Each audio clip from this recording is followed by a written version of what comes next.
Yang sekarang mungkin yang terjadi, ingarso sung korupsi,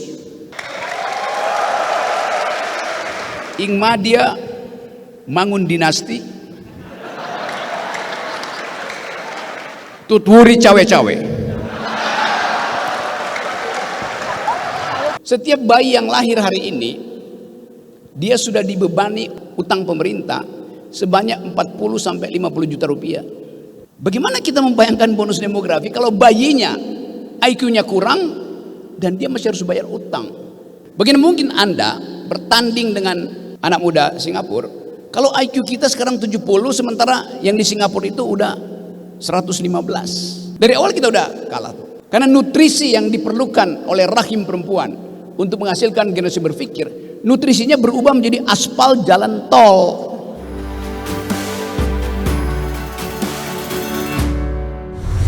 Ini sesi talk show dengan tema menggugah keindonesiaan kita. Boleh tepuk tangan sekali lagi untuk teman-teman semua. Di sini saya nggak akan sendiri, saya akan mengundang sejumlah narasumber untuk menemani saya pada siang hari ini. Kita akan berdiskusi mengenai menggugah keindonesiaan kita. Saya akan undang dengan hormat kepada Wakil Rektor 3 Universitas Negeri Semarang, Dr. Ngabianto. Kami persilahkan.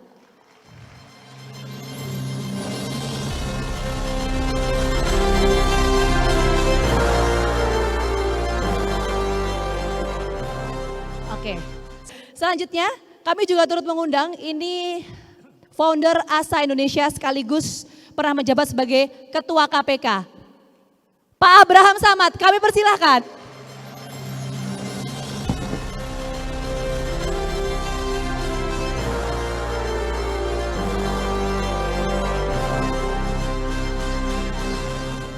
Mic-nya boleh dicek dulu, Pak.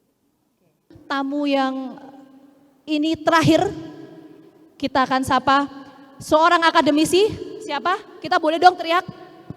Siapa akademisi? Oke. Bung Rocky Gerung, kami persilakan.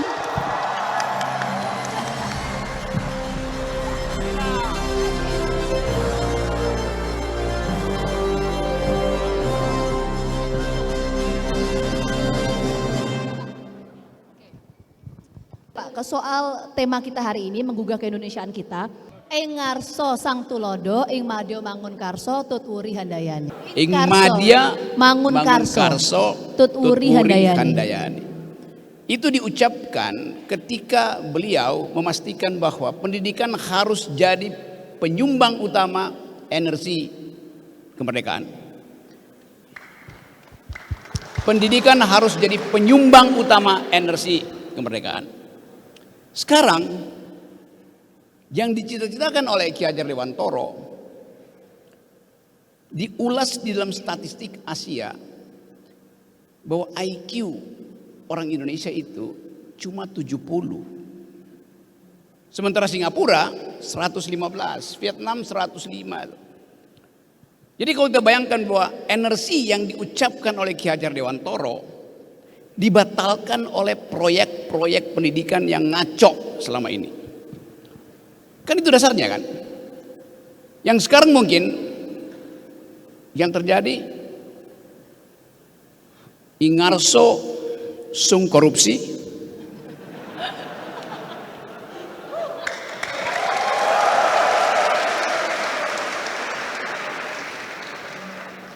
ingarso sung korupsi, ing madia mangun dinasti,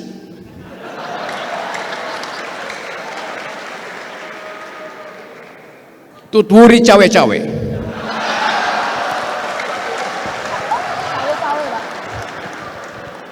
Itu yang kita punya hari ini, yang menyebabkan perintah konstitusi untuk mencerdaskan kehidupan bangsa tidak terjadi. Perintah konstitusi untuk memelihara fakir miskin juga tidak kita peroleh. Hanya dua hal perintah konstitusi buat presiden. Satu, cerdaskan kehidupan bangsa. Dua, pelihara fakir miskin. Artinya tingkatkan IQ nasional dan jaga daya beli. Itu intinya. Jadi tadi kalau Mbak moderator Vina bertanya tentang grafik aktivitas mahasiswa. Dari dulu mahasiswa selalu terlibat di dalam momen-momen kritis ketika dua perintah konstitusi itu diabaikan oleh pemimpin. Kan yang akan dapat akibat dari gagalnya sistem pendidikan kita adalah mereka yang dijanjikan untuk jadi bonus demografi di 2045 itu. Bagaimana mungkin Anda bertanding dengan anak muda Singapura kalau IQ kita sekarang 70 sementara yang di Singapura itu udah 115. Dari awal kita udah kalah tuh. Karena nutrisi yang diperlukan oleh rahim perempuan untuk menghasilkan generasi berpikir, nutrisinya berubah menjadi aspal jalan tol. Trade off-nya jelas di situ. Dan itu yang diperlihatkan juga oleh statistik bahwa per hari ini stunting itu, kekurangan nutrisi pada bayi, setiap 4 kelahiran bayi, 1 pasti kekurangan gizi. Karena prevalensinya kita 25%. Ada Pak Dokter yang tahu angkanya. Apa akibat dari bayi yang kekurangan nutrisi di usia belajarnya, di usia formative years-nya? Otaknya tidak akan tumbuh atau menyusut 25%. Bagaimana otak yang menyusut 25% diandalkan sebagai bonus demografi di 2045? Gimana caranya? Lebih dari itu, setiap bayi yang lahir hari ini dia sudah dibebani utang negara, utang pemerintah sebanyak 40 sampai 50 juta rupiah. Bagaimana kita membayangkan bonus demografi kalau bayinya IQ-nya kurang dan dia masih harus bayar utang negara? Kalau saya undang satu lembaga survei di sini dan saya minta dia tanya pada calon-calon ibu di sini, mau nggak Anda melahirkan bayi yang pasti otaknya menyusut dan harus bayar utang? Mungkin ibunya bilang iya, saya ambil risiko itu. Tapi coba respondennya adalah si bayi. Bayinya nggak mau pasti. Dia akan artinya ogah, nggak mau lahir. Kalau bayinya rasional, kalau bayinya lulusan UNES,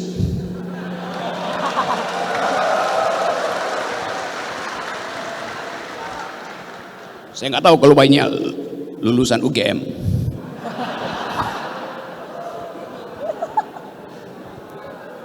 Kan itu yang ada di kepala kita kan. Kan kita ingin bangun generasi ini supaya bisa kompetisi dengan mahasiswa lain di sekitar negara tetangga kita. Kalau misalnya pemerintah mengatakan bahwa kalian mahasiswa Indonesia akan punya pendapatan 3 kali lipat dari hari ini, ya bagus. Kalian akan tumbuh cerdas 2 kali lipat IQ dari hari ini, ya bagus aja. Tetapi itu kalau mengandaikan Singapura nggak bertumbuh, Thailand nggak bertumbuh, Vietnam nggak bertumbuh. Kan kita mesti baca statistik bahwa Singapura juga pasti bertumbuh, Thailand bertumbuh. Jadi buat apa daya beli kita bertumbuh 3 kali lipat kalau Singapura bertumbuh 7 kali lipat, kalau Vietnam bertumbuh 10 kali lipat? Sama juga. Secara absolut kita miskin. Kan itu dasarnya kan. Itu sebetulnya penipuan statistik yang dibikin oleh negara. Sekarang masih soal generasi baru tuh. Apa pikiran generasi baru tentang masa depan dunia? Bulan lalu saya muter-muter Eropa, bicara dengan banyak teman-teman muda di Eropa termasuk orang Indonesia. Mereka bilang begini, kami yang dapat beasiswa dari negara bahkan gak ingin pulang ke Indonesia. Karena mereka melihat tidak ada potensi bagi mereka untuk hidup sejahtera di negara sendiri. Kita pertanyakan kebangsaan mereka di mana, patriotisme mereka di mana. Tapi kita juga tahu bahwa mereka melihat secara jujur bahwa negeri ini ada di dalam ambang kebangkrutan. Dengan hutang 17.000 dan pendapatan GDP kita itu mendekati 3,4% dalam batas yang bahaya. Jadi kalau kita bicara tentang menggugah keindonesiaan, kita gugah keindonesiaan dengan fakta-fakta yang ada hari ini. Bukan sekedar menimbulkan semangat optimisme yang palsu. Itu pentingnya kita speak up. bicara tentang keadaan. Lakukan public outcry, jangan speak up aja. Ada outcry, ada kemarahan yang diucapkan. Tapi tentu itu membutuhkan kecerdasan. Kita marah secara metodologis supaya nggak dianggap kita sekedar membenci pemerintah. Kita marah karena kalkulasi-kalkulasi rasional dalam pembuatan kebijakan publik tidak masuk akal. Kemarin ada problem dengan ibu kota sehingga Presiden Jokowi akhirnya jadi agen properti itu. Mau menjual IKN itu pada pengusaha-pengusaha properti di Singapura. Dan saya ngomong dengan beberapa teman di Singapura, mereka bingung. Apa yang dia mau beli? Barangnya nggak ada. Potensi, susah. Yang kita sebut sebagai IKN, sebagai surga, ada air terjun, ada burung terbang kiri kanan, bersih, itu hanya ada di laptop Pak Jokowi. Lalu itu kita mau jujur katakan itu. Jadi kita balik lagi pada tema. Ini tema yang bagus. Saatnya mahasiswa stand up for your right and speak up. Demi hak-hak masa depan kita.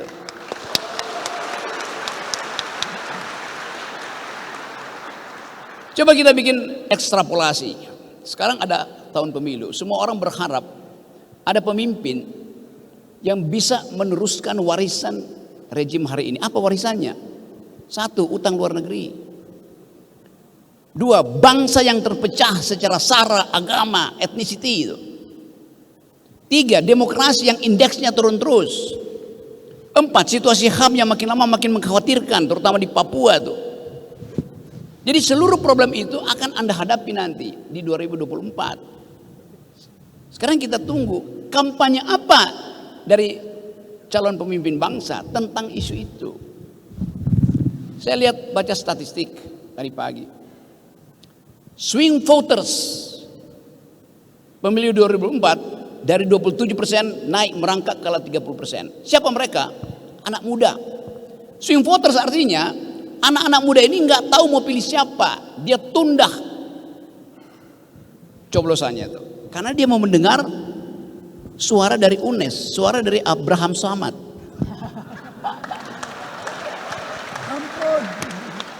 Ya, serius. Anak-anak muda yang disurvei itu, yang 27% tidak memberi poin pada apa yang ada sekarang. Mereka menunggu isu. Waktu di cross tabulasi, apa isunya? Mereka menunggu ada pemimpin yang paham tentang environmental ethics, green economy. Ada pemimpin yang paham tentang global security. 2 isu itu, isu strategis di dunia, bukan cuma di Indonesia. Jadi kalian sebetulnya, kalau saya duga, kalian pasti swing voters yang menunggu pengarahan dari Rocky Gerung. Karena waktu di cross tabulasi, swing voters itu adalah para penonton ILC dan FNN, di mana tiap hari saya ngoceh tentang environmental ethics dan global security problem. Ada tokoh-tokoh agama di situ. Jadi Anda sebetulnya sedang menyumbang pada harapan baru, harus ada pikiran alternatif tentang bangsa ini. Itu yang tidak, kita nggak tahu apa yang dipercakapkan di balik layar koalisi-koalisi itu. Yang seringkali nggak masuk akal. Coba saya kasih contoh bagaimana nggak masuk akal.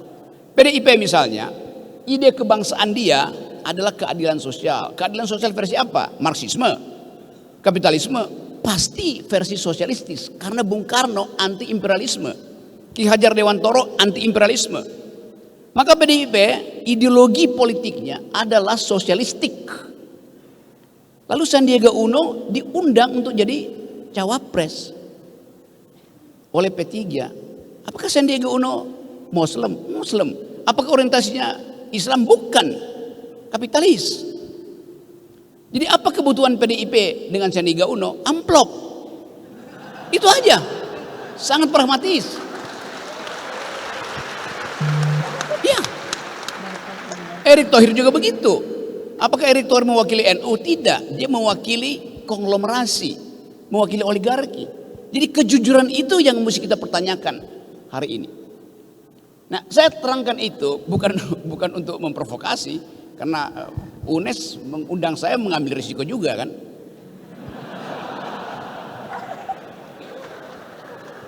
UNES artinya Universitas nekat sekali.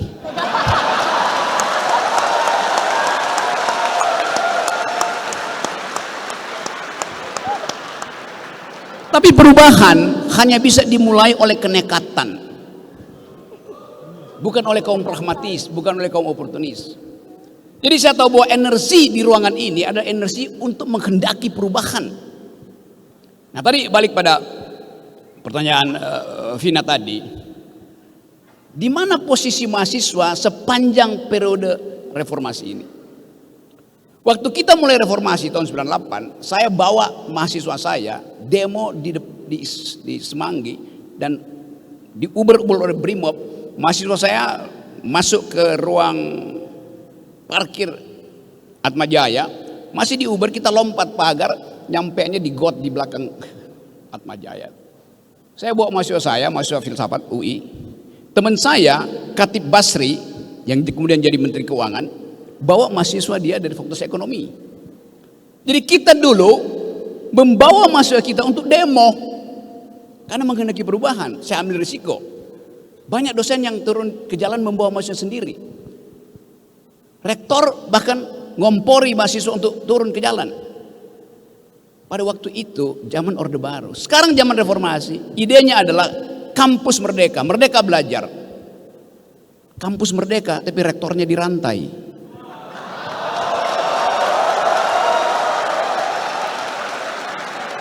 Yes. Jadi bukan merdeka belajar, kita masih belajar merdeka. Belum lulus merdeka tuh. Lalu apa gunanya kita di sini? Mengaktifkan kembali energi perubahan itu. Mana ketua BEM tadi? Ketua BEM-nya mana tadi ketua BEM? Ketua BEM dari fakultas FIB, Fakultas Ilmu Bohong-bohongan. Oh. FIPP, Fakultas Ilmu Pendidikan dan Psikologi itu berlebihan sebetulnya, karena di dalam pendidikan intinya ada psikologi. Setiap pedagog dia harus paham psikologi muridnya. Kenapa mesti ditambah psikologi?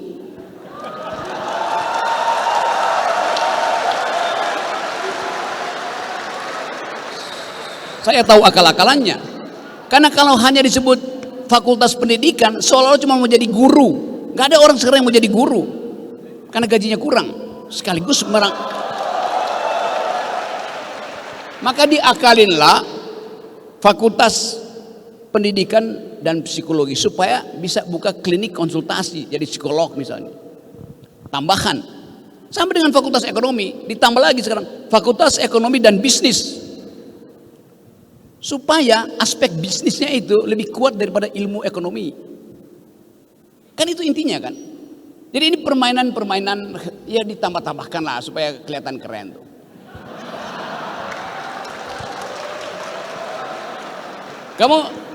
Kamu semester berapa kamu? Hah? Semester 6. Rencana DO semester berapa?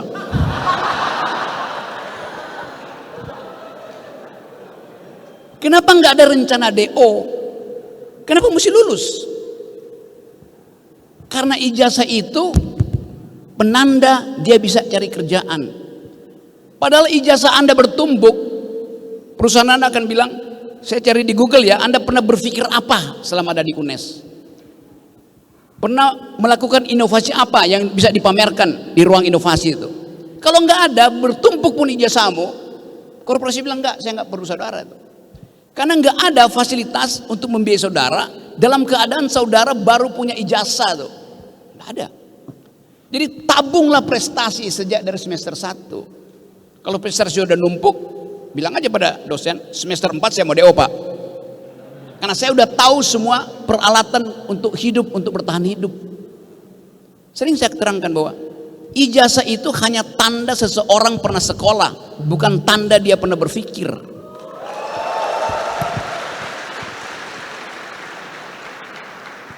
Yang punya ijazah asli aja belum tentu bisa berpikir, apalagi yang ijazahnya palsu. Logika begitu. Tapi saya tahu bahwa Profesor-profesor di universitas ini mengabdikan sepenuhnya kehidupannya untuk meningkatkan IQ nasional. Saya tahu itu. Kalau Universitas Indonesia, ya dosennya itu banyak konsultan di luar. Tapi ada tradisi di UNES, Universitas Negeri yang tadinya namanya IKIP, betul ya? Institut Keguruan dan Ilmu Pendidikan. Basis-basis pedagoginya tetap ada di situ. Kesederhanaan, kesetaraan. Jadi sudah betul kita mulai satu gerakan speak up.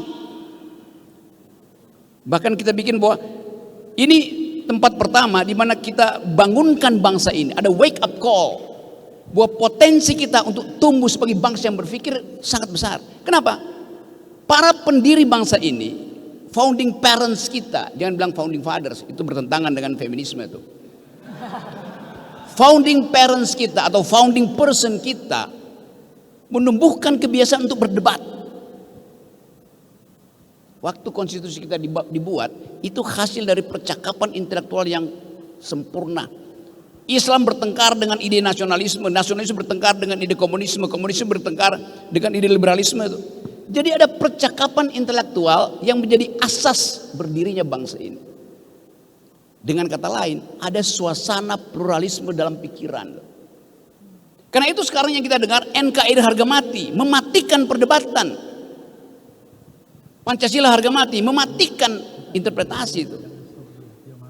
Begitu sering saya diundang, Pak Rocky, kita mau undang untuk seminar tentang Pancasila. Oke, temanya apa? Pancasila sudah final. Ngapain diskusikan sesuatu yang sudah final? Kan kekacauan itu terjadi. Jadi sekali lagi teman-teman, kita ingin agar supaya ada perspektif baru diucapkan dari UNES tentang bangsa itu. Kalau saya tawarkan misalnya, berani nggak teman-teman di UNES memikirkan bahwa Indonesia masa depan bentuknya adalah Commonwealth, bentuknya ada perserikatan, bentuknya ada negara bagian. Takut karena NKRI harga mati. Kenapa takut membayangkan sesuatu yang mungkin lebih lega? Kalau sekarang NKRI harga mati itu kayak bebannya berat betul. NKRI harga mati ini luas, wilayah kita luas sekali. Jumlah pulau kita 17.000. Benar nggak? Enggak. Udah ratusan pulau yang tenggelam karena pasirnya dikeruk, dijual oleh negara.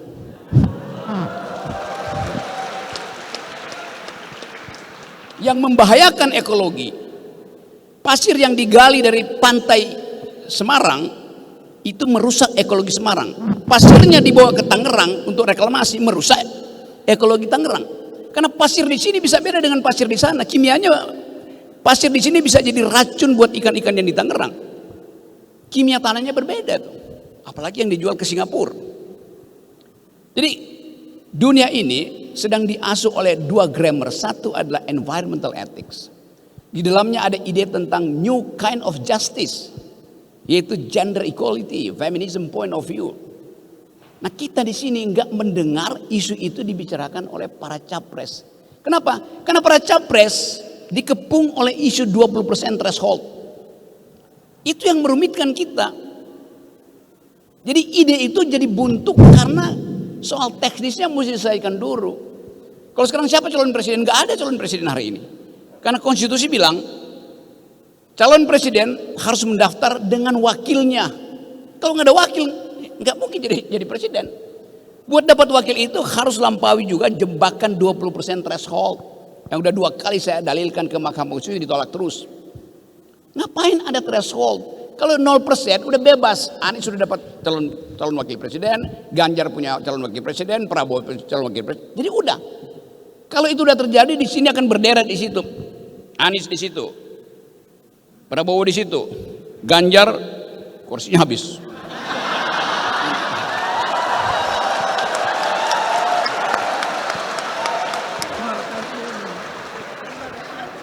Jadi ini forum akademis, kita mungkin bisa berikan kritik dalam bentuk satir, kemampuan kita mengabstraksikan persoalan.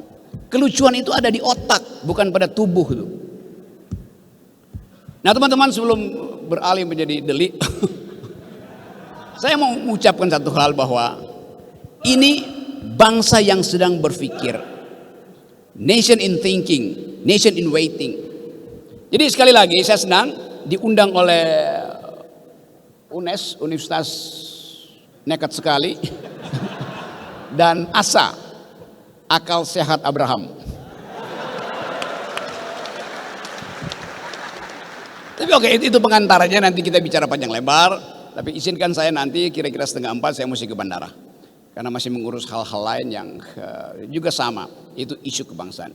Saya kira itu pengantar, nanti silakan diskusi ya. Assalamualaikum warahmatullahi wabarakatuh.